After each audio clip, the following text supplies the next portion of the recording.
კვლევის მიზანი იყო, როგორც თქვენ აღნიშნეთ, შეგვესწავლა საქართველოს მოსახლეობაში გავრცელებული დამოკიდებულებები გენდერული თანასწორობის მიმართ, იმიტომ რომ ეს დამოკიდებულებები ხდება ხოლმე ძალიან ხშირად გენდერული დისკრიმინაციის ერთ-ერთი მთავარი მიზეზი.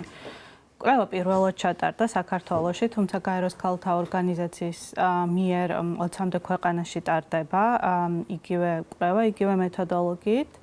2024 წლის იანვარში თებერვალში ჩატარდა საველე სამუშაოები, როგორც აღნიშნეთ, CRR საქართველომ ჩაატარა კვლევა შვეიცარიის განვითარების და თანამშრომლობის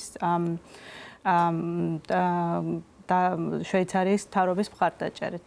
საკმაოდ ბევრ მიმართულებას მოიცავს კვლევა და მინდა რომ თითოეული მათგანის შესახებ ვისაუბროთ და განვიხილოთ.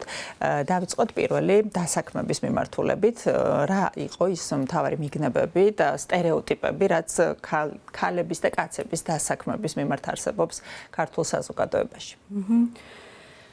კვლევის შედეგები იყო ძალიან საინტერესო იმ კუთხით, რომ ერთი შეხედვით, ესეთი ზედაპირულად თუ შევხედავთ, შეგვიძლია ვთქვათ, რომ საქართველოს მოსახლეობის დიდი ნაწილი მხარს უჭერს გენდერულ თანასწორობას, მათ შორის სამსახურშიც. ანუ 83% მოსახლეობის თვლის, რომ ქალისთვის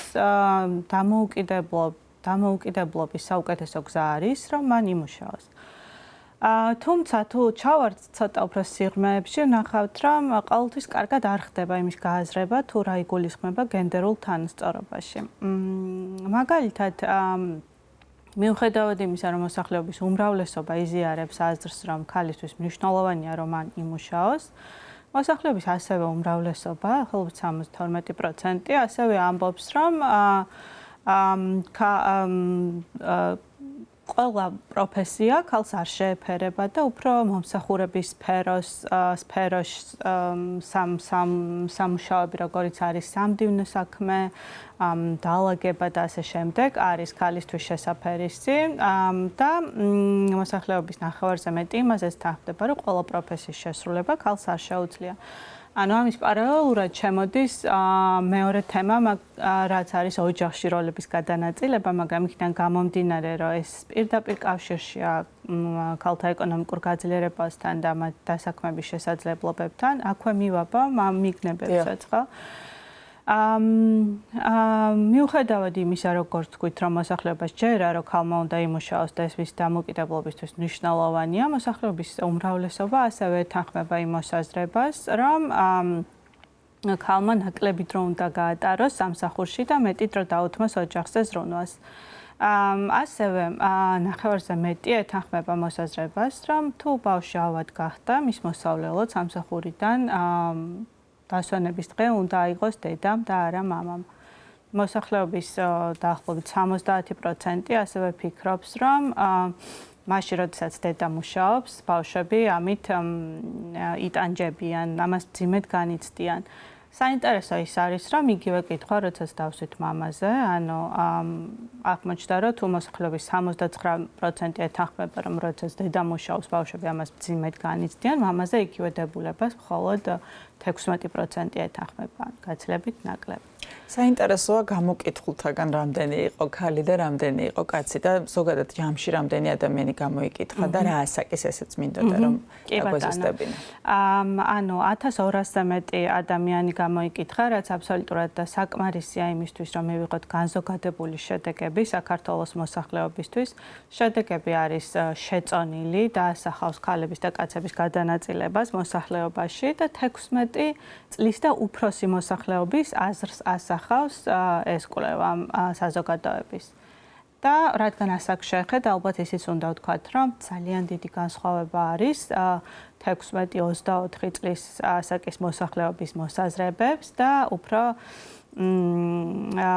დიდი თაობის, ვთქვათ, განსაკუთრებით 55+ ასაკის ხალხის მოსაზრებებს შორის, როდესაც საქმე ეხება გენდერულ თანასწორობის მიმართ დამოკიდებულებებს და ეს სხვაობა იმაში მდგომარეობს, რომ აი ეს 16-24 წლის ახალგაზრდები გაცილებით უფრო მეტად უჭერენ მხარს გენდერულ თანასწორობას ცხოვრების ისეთ სფეროებში, როგორიც არის დასაქმება, იქნება ეს პოლიტიკა თუ ოჯახური ცხოვრება, ვიდრე უფრო დიდი თაობის ადამიანები, 55 წლის და უფრო უფროსი ადამიანები.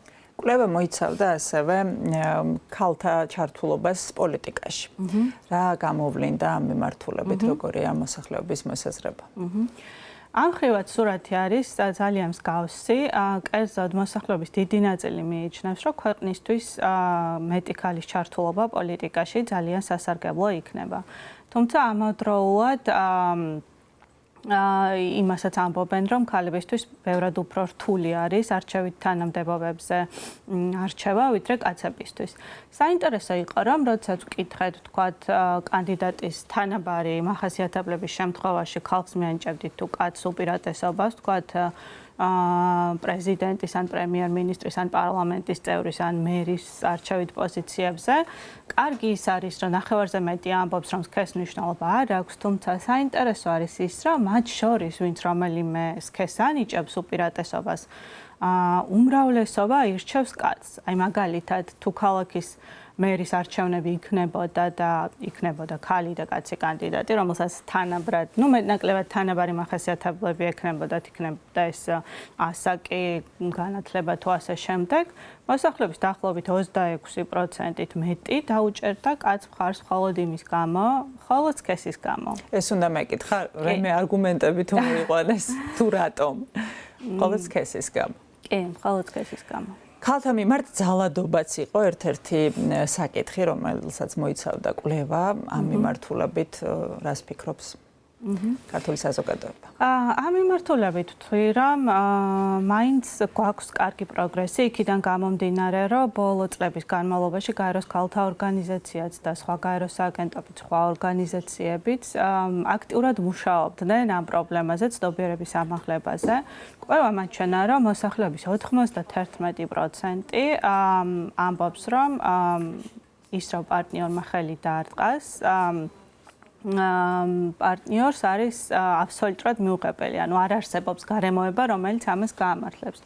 რაც საკმაოდ კარგი შედეგია, თუმცა კვლევა იმასაც აჩვენებს, რომ ეს არ ნიშნავს იმას, რომ ქალები უსაფრთხოდ არიან სახლში ან საზოგადოებრივ ადგილებზე, როდესაც ვკითხეთ, თქვათ, რამდენად დაცულები არიან ქალების სახლში ან საჯარო სივრცეებში, ვნახეთ, რომ ქალების შემთხვევაში ეს აღქმული დაცულობა ქალების არის გაცილებით უფრო დაბალი, ვიდრე კაცების შემთხვევაში. ანუ უმრავლესობა ამბობს, რომ კაცები თავიანთ სახლში, ისევე როგორც საჯარო ადგილებში არიან უსაფრთხოდ, მაგრამ ქალებზე იგივე მოსაზრებას არ იზიარებს მოსახლეობის უმრავლესობა, რაც ასევე ირიბად მიანიშნებს იმას, რომ კვლავ რჩება ანუ ძალადობა კვლავ რჩება პრობლემად, როგორც სახლში, ასევე საჯარო სივრცეში.